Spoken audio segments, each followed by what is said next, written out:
আবারও একটা নাবালিকা নিখোঁজের ঘটনায় তীব্র চাঞ্চল্য। ঘটনার বিবরণে জানা যায়, কৈলাসহর মহকুমাধীন ইরানি গ্রাম পঞ্চায়েতের অন্তর্গত জুমের চেক 1 নম্বর ওয়ার্ডের বাসিন্দা অজিত রায় এর নাবালিকা মেয়ে অনামিকা রায় আজ সকাল 10 ঘটিকার সময় বিদ্যালয়ে যাওয়ার নাম করে বাড়ি থেকে বের হয়ে যায়।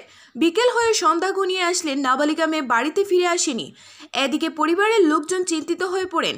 তৎক্ষণাৎ নিকট সমস্ত আত্মীয়স্বজনের বাড়িতে খোঁজখবর নিয়ে কোনো সন্ধান না পেয়ে অবশেষে স্থানীয় ইরানি থানাতে মিসিং ডায়েরি করার জন্য আবেদন করেছেন। এবার দেখার বিষয় পুলিশ প্রশাসন এই নাবালিকা মেয়েকে কত সময়ের ভেতরে উদ্ধার করতে সক্ষম হয়। এবার আপনাদের নিয়ে যাব নাবালিকা মেয়ের বাবার বক্তব্যে। আপনার নাম কি তা? অজিত রায়। আপনার বাবার নাম? নরেশ রায়। আপনার গ্রাম কোন জায়গা? গ্রামে ইরানি জুমের চেক কয় নাম্বার ওয়ার্ড?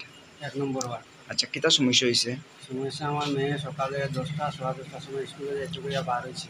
আচ্ছা, এখন পর্যন্ত সকালে গেছে, আমি খবর করেছি, স্কুলের ছাত্র আইসে যে কই সোনালি কই স্কুলে গেল, তারা কই গেছে না। ওই 4টার সময় আমি খবর কথা লাগছি। আচ্ছা, আপনার মেয়ের নামটা? ওই যে অনামিকা রায়। আচ্ছা, ডাক নাম? ডাক নাম তো ওই যে সোনালি রায়। সোনাল রায়। মাইয়ার বয়সটা কতটুকু? মায়ের বয়স 15 বছর। মানে নাবালিকা। নাবালিকা। তো এই বিষয়ে আপনার থানাতে জানাইছেন নি? জানাইছি না, এখন যাই না। অক্ষ থানাতে যাইবেন আপনি? হ্যাঁ, তো আপনি কি চান? আমার চাই আমার মেয়ে আইতো, আর পঞ্চায়েতটা নিচে এরও একটু আমি দেখতাম। আচ্ছা, আইনের কাছে সাহায্য চাই। আচ্ছা, ঠিক আছে।